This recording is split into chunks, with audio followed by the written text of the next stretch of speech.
திருச்சியில் நடைபெறும் இனிய நந்தவனம் 29வது ஆண்டு விழாவில் ரொட்டேரியன் டாக்டர் கே சீனிவாசன் அவர்கள் தலைமையேற்று சிறப்பிக்கிறார்.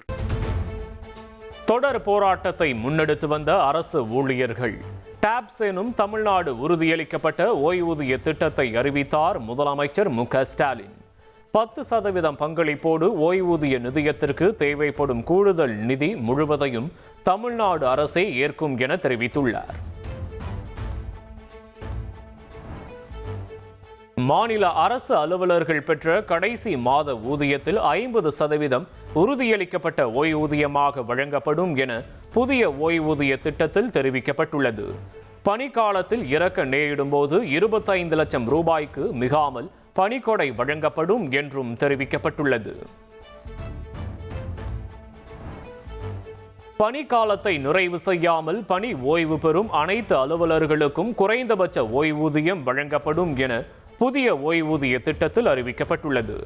இடைப்பட்ட காலத்தில் ஓய்வூதியம் இன்றி பணி ஓய்வு பெற்றவர்களுக்கு சிறப்பு கருணை ஓய்வூதியம் வழங்கப்படும் என்றும் தெரிவிக்கப்பட்டுள்ளது.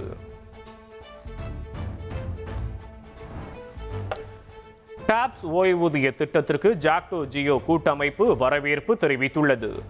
தங்களின் பெரும்பாலான கோரிக்கைகளை அரசு நிறைவேற்றி இருப்பதால் வேலை நிறுத்த போராட்ட அறிவிப்பை ரத்து செய்கிறோம் என ஜாக்டோ ஜியோ நிர்வாகிகள் தெரிவித்துள்ளனர்.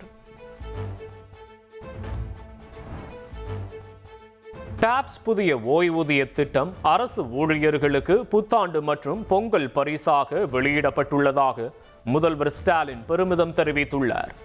நிதிநிலை சீரடைய அனைத்து மக்களின் கோரிக்கைகளும் நிறைவேற்றப்படும் என்றும் உறுதியளித்துள்ளார். பொங்கல் பரிசு குறித்து மக்களை மகிழ வைக்கும் அறிவிப்பை முதலமைச்சர் ஸ்டாலின் வெளியிடுவார். கூட்டுறவுத்துறை அமைச்சர் பெரிய கருப்பன் பேட்டியளித்துள்ளார்.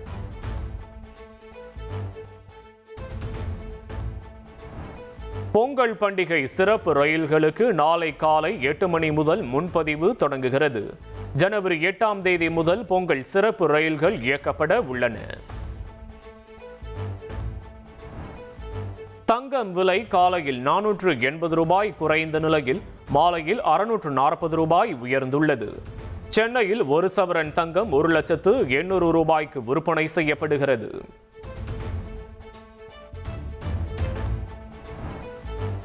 இரண்டு நாள் பயணமாக நாளை தமிழகம் வருகிறார் மத்திய உள்துறை அமைச்சர் அமித்ஷா.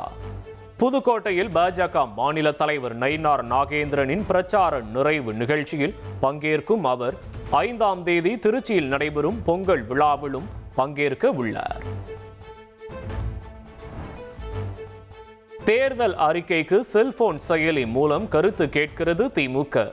பிரத்யேக செயலியை அறிமுகம் செய்து வைத்தார் முதலமைச்சர் ஸ்டாலின்.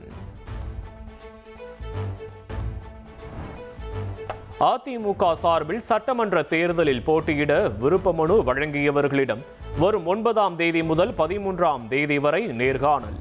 சென்னை ராயப்பேட்டையில் உள்ள அதிமுக தலைமை அலுவலகத்தில் நேர்காணல் நடைபெற உள்ளதாக அறிவிக்கப்பட்டுள்ளது. ஆட்சி அதிகாரத்தில் பங்கு என்ற கேள்விக்கு எந்த கட்சியாவது ஆட்சி அதிகாரத்தில் பங்கு வேண்டாம் என கூறுமா என்று கிரீஷ் சோடங்கர் பதிலளித்தார். தாங்கள் என்ன என்ஜிஓவா எனவும் அவர் கேள்வி எழுப்பினார். தாவேகாவுடன் கூட்டணி குறித்து பேச்சுவார்த்தை நடத்தவில்லை என்று காங்கிரஸ் மேலிட பொறுப்பாளர் கிரீஷ் சோடங்கர் தெரிவித்தார். திமுக கூட்டணி மட்டுமே நம்பகத்தன்மையான கூட்டணி என்றும் அவர் கூறினார். தமிழ்நாடு காங்கிரஸில் உட்கட்சி பூசல் நிலவி வரும் நிலையில் ஜனவரி 4வது வாரத்தில் தேசிய தலைவர்கள் தமிழகம் வருகின்றனர். காங்கிரஸ் கிராம கமிட்டி மாநாட்டில் பங்கேற்க மல்லிகார்ஜுன கார்கே, ராகுல் காந்தி உள்ளிட்டோர் தமிழகம் வர உள்ளனர். பொங்கல் பண்டிகையை முன்னிட்டு அறந்தாங்கி வழியாக சிறப்பு ரயில் இயக்கப்படும் என்று அறிவிக்கப்பட்டுள்ளது. சிறப்பு ரயில்களுக்கான முன்பதிவு நாளை காலை 8 மணிக்கு தொடங்குகிறது. மூட நம்பிக்கைகளுக்கு அரசு அதிகாரிகள் பணிந்து போகக்கூடாது என்று சென்னை உயர்நீதிமன்றம் அறிவுறுத்தியுள்ளது. கடவுளோ சிலைகளோ மனிதர்களுக்கு எந்த தீங்கும் ஏற்படுத்துவதில்லை என்றும் சென்னை உயர்நீதிமன்றம் கருத்து தெரிவித்துள்ளது. உலக பிரசித்தி பெற்ற சிதம்பரம் நடராஜர் கோவில் ஆருத்ரா தரிசன விழா கோலாகலமாக நடைபெற்றது. பல்லாயிரக்கணக்கான பக்தர்கள் சுவாமி தரிசனம் செய்தனர்.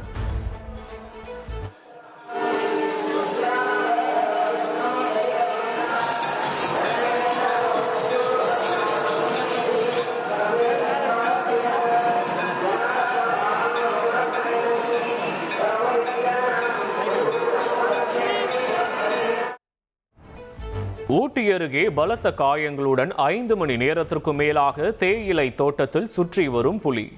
வனத்துறையினர் ட்ரோன் மூலம் கண்காணித்து வரும் நிலையில் தேயிலை பறிக்க செல்ல வேண்டாம் என்று அறிவுறுத்தப்பட்டுள்ளது. ஹிமாச்சல பிரதேசம் தர்மசாலாவில் அரசு கல்லூரியில் ராகிங் மற்றும் பாலியல் தொல்லையால் மாணவி உயிரிழந்த விவகாரம். தாமாக முன்வந்து வழக்கு பதிவு செய்துள்ள தேசிய மகளிர் ஆணையம் எடுக்கப்பட்ட நடவடிக்கை குறித்து 5 நாட்களில் அறிக்கை தாக்கல் செய்ய காவல்துறைக்கு உத்தரவிட்டுள்ளது. வங்கதேசத்தில் இந்துக்கள் மீதான தாக்குதல் எதிரொலியாக IPL-இல் கொல்கத்தா அணியில் இடம்பெற்றிருந்த முஸ்தபிசுர் ரஹ்மான் நீக்கப்பட்டுள்ளார். கொல்கத்தா அணியின் உரிமையாளர் ஷாருக் கான் விமர்சனத்திற்கு உள்ளான நிலையில் BCCI அறிவுறுத்தலின் பேரில் முஸ்தபிசுர் ரஹ்மானை கொல்கத்தா அணி விடுவித்தது. வெனிசுலா நாட்டின் பல்வேறு பகுதிகளில் அமெரிக்கா தாக்குதல் நடத்திய நிலையில் அந்நாட்டு அதிபர் நிக்கோலஸ் மதுரோவை சிறை பிடித்ததாக அமெரிக்க அதிபர் ட்ரம்ப் அறிவித்துள்ளார். வெனிசுலா அதிபர் மற்றும் அவரது மனைவியை நாடு கடத்தியதாகவும் அவர் கூறியுள்ளார். அமெரிக்க படைகளை எதிர்த்து போராடுவோம் என்று வெனிசுலா பாதுகாப்புத்துறை அமைச்சர் பத்ரினோ வீடியோ வெளியிட்டுள்ளார். அமெரிக்கா நடத்திய தாக்குதலில் ஏராளமானோர் உயிரிழந்துள்ளதாகவும் அவர் குற்றம் சாட்டியுள்ளார். வெனிசுலா அதிபரை அமெரிக்கா கைது செய்ததற்கு ரஷ்யா கண்டனம் தெரிவித்துள்ளது. பிரச்சினைக்கு பேச்சுவார்த்தை மூலம் தீர்வு காண வேண்டும் என்று வலியுறுத்தியுள்ள ரஷ்யா ஐநா பாதுகாப்பு கவுன்சிலின் அவசர கூட்டத்தை உடனடியாக கூட்ட வேண்டும் என்றும் கூறியுள்ளது. நியூசிலாந்துக்கு எதிரான ஒருநாள் தொடருக்கான இந்திய அணி அறிவிக்கப்பட்டுள்ளது. சுப்மன் கில் தலைமையிலான இந்திய அணியில் ரிஷப் பண்ட், KL ராகுல், வாஷிங்டன் சுந்தர், ஹர்ஷ்தீப் சிங் ஆகியோர் இடம்பெற்றுள்ளனர். ஆஷஸ் டெஸ்ட் தொடரின் கடைசி டெஸ்ட் போட்டி சிட்னியில் இந்திய நேரப்படி நாளை காலை 5 மணிக்கு தொடங்குகிறது. தொடரை ஏற்கனவே கைப்பற்றிய ஆஸ்திரேலியா 3-1 என்ற கணக்கில் முன்னிலை வகிக்கும் சூழலில் இங்கிலாந்து மற்றொரு வெற்றியை பதிவு செய்யுமா என எதிர்பார்ப்பு ஏற்பட்டுள்ளது.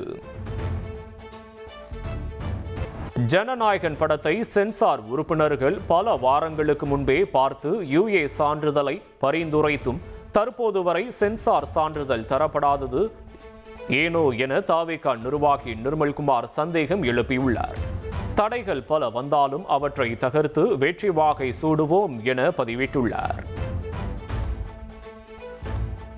விஜய் நடிப்பில் உருவாகியுள்ள ஜனநாயகன் படத்தின் ட்ரெய்லர் வெளியானது. திரும்பி போகும் ஐடியாவே இல்லை, ஐ எம் கம்மிங் என ட்ரெய்லரில் விஜய் பேசும் வசனத்தை ரசிகர்கள் சமூக வலைதளத்தில் பகிர்ந்து ட்ரெண்ட் செய்து வருகின்றனர். ரஜினியின் 173வது படத்தை இயக்குனர் சிபி சக்கரவர்த்தி இயக்க உள்ளதாக அதிகாரப்பூர்வ அறிவிப்பு வெளியாகியுள்ளது. கமல்ஹாசனின் ராஜ்கமல் பிலிம்ஸ் நிறுவனம் படத்தை தயாரிக்க உள்ள நிலையில் அனிருத் இசையமைக்கிறார்.